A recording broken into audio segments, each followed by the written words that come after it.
Short circuit ആണ് എന്ന് fire force അന്വേഷണ വിഭാഗം കണ്ടെത്തി. എന്നിട്ടും നിങ്ങൾ മനസ്സിലാക്കണം, എന്നിട്ടും അടിവരയിടുന്നു. സർക്കാർ എടുത്തിട്ടുള്ള നിലപാട് ശാസ്ത്രീയമായ അന്വേഷണം നടക്കട്ടെ എന്നുള്ളതാണ്. അപ്പം BJP കോൺഗ്രസ് ഞാൻ മാറിപ്പോണി, BJP പ്രതിനിധിയാണോ കോൺഗ്രസ് പ്രതിനിധിയാണോ എന്നൊന്നും മനസ്സിലാവില്ല. ഇവിടെ ഒരു കാര്യം തീർച്ചയാണ്, ഇദ്ദേഹം നിരവധി ഡേറ്റുകൾ പറഞ്ഞു. കഴിഞ്ഞ സർക്കാരിന്റെ കാലത്ത് മറ്റു പല ഭാഗങ്ങൾ നടന്ന തീവെപ്പിനെ കുറിച്ച് പറഞ്ഞു.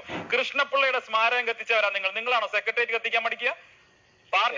സഖാക്കളെ മുന്നോട്ട് എഴുതി വെച്ച് അവസാനം മതിയണഞ്ഞ സഖാവ് കൃഷ്ണപിള്ളയുടെ സ്മാരകം കത്തിച്ച CPM-മാർക്ക് സെക്രട്ടേറിയറ്റ് കത്തിക്കാനാണോ ബുദ്ധിമുട്ട്? ഒത്താശയോടെ അല്ലാതെ പുറമേയുള്ള വേറെ ആരുടെങ്കിലും ഒത്താശയോടെ നടക്കില്ല. അത് മാത്രമല്ല, ഇതിനെ വളരെ വളരെ രൂക്ഷമായി അതികഠിനമായി ഇതിനെ ന്യായീകരിക്കുകയും ഇത് തീപിടുത്തം, ഇത് മനഃപൂർവ്വമുള്ള തീപിടുത്തമാണെന്ന് പറഞ്ഞവർക്കെതിരെ മുഴുവൻ നിയമ നടപടി എടുക്കുമെന്ന് പറഞ്ഞ് ഭീഷണിപ്പെടുത്തിയതും മാധ്യമങ്ങൾക്കെതിരെ പരാതി കൊടുക്കുമെന്ന് പറഞ്ഞു ആരാണ്? സംസ്ഥാന സർക്കാരല്ലേ. അപ്പൊ അവർക്ക് എന്തോ ദുരുദ്ദേശമുണ്ട് എന്നുള്ള വ്യക്തമാണ്. മാത്രമല്ല, അവിടെ ചെന്ന മാധ്യമ പ്രവർത്തകരെ ആദ്യം അവിടുന്ന് ഓടിച്ച രാജീവനാണ് പിന്നീട് ഐഫോൺ വാങ്ങുന്നത്, പിന്നീടല്ല അതിന് മുൻപ് ഐഫോൺ വാങ്ങുന്നത്. അപ്പൊ അവർ തമ്മിലുള്ള ബന്ധവും സുവ്യക്തമാണ്.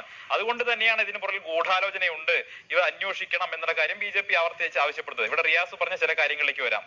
റിയാസ് ഇവിടെ ആദ്യം പറഞ്ഞ എന്താണ്, ഈ ചർച്ച തന്നെ വേസ്റ്റ് ആണ്, ചർച്ച നാഷണൽ വേസ്റ്റ് ആണ്, ചർച്ച ചെയ്യേണ്ടത് മറ്റു പല കാര്യങ്ങളുമാണ്. ഞാൻ യോജിക്കുകയാണ്, മറ്റു ചില കാര്യങ്ങൾ ചർച്ച ചെയ്യണമായിരുന്നു. പക്ഷെ റിയാസ് വിളിച്ചാൽ വരില്ല. ഏതാ കാര്യം? നിങ്ങളുടെ പാർട്ടി സെക്രട്ടറിയുടെ മകനെ ഇന്ന് ബംഗളൂരുവിൽ മയക്കുമരുന്ന് കേസുമായി ബന്ധപ്പെട്ട് ചോദ്യം ചെയ്തിട്ടുണ്ട്.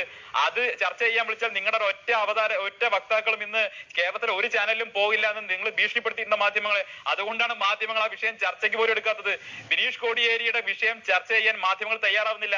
നിങ്ങളുടെ പാർട്ടി സെക്രട്ടറിയുടെ കോടിയേരി ബാലകൃഷ്ണന്റെ മകനെയാണ് ബംഗളൂരുവിൽ ചോദ്യം ചെയ്തിട്ടുള്ളത്. എന്തേ ആ വിഷയം ചർച്ച ചെയ്യാൻ തീരുമാനിച്ചാൽ നിങ്ങൾ വരുമോ? വരില്ല.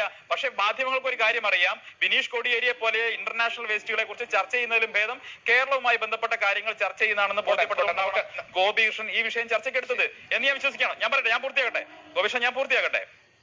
ഇവിടെ അദ്ദേഹത്തിന് കോൺഗ്രസിന്റെ വക്താവിനെയും BJP-യുടെ വക്താവിനെയും കണ്ടാൽ തിരിച്ചറിയാൻ പറ്റുന്നില്ല എന്ന് പറഞ്ഞു.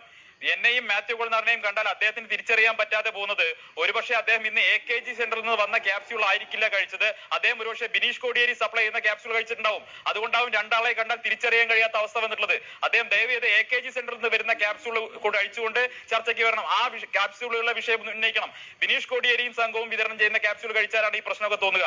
രണ്ടാമത്തെ കാര്യം. 3, ഈ കത്തിയ ഫയലുകൾ കേവലം ഗസ്റ്റ് ഹൗസുകളുടെ ഫയലുകൾ മാത്രമാണ് അദ്ദേഹം പറഞ്ഞു. ഞാൻ ആദ്യഘട്ടത്തിൽ തന്നെ വായിച്ചതാണ്. ഞാൻ സെക്രട്ടേറിയറ്റ് മാനുവലിൽ ഞാൻ ഒന്നുകൂടി വായിക്കാം.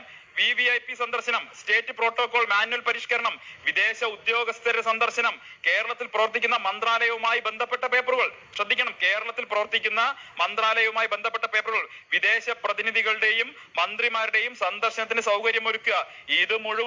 ഇത് മുഴുവൻ സൂക്ഷിക്കുന്ന ഓഫീസാണത്. അപ്പൊ ഫയലുകൾ അട്ടിമറിക്കാൻ വേണ്ടി, ഫയലുകൾ കത്തിക്കാൻ വേണ്ടി ഇവർക്ക് താല്പര്യം ഉണ്ടായിരുന്നു. വ്യക്തമാണ് ആ കാര്യം. അല്ല,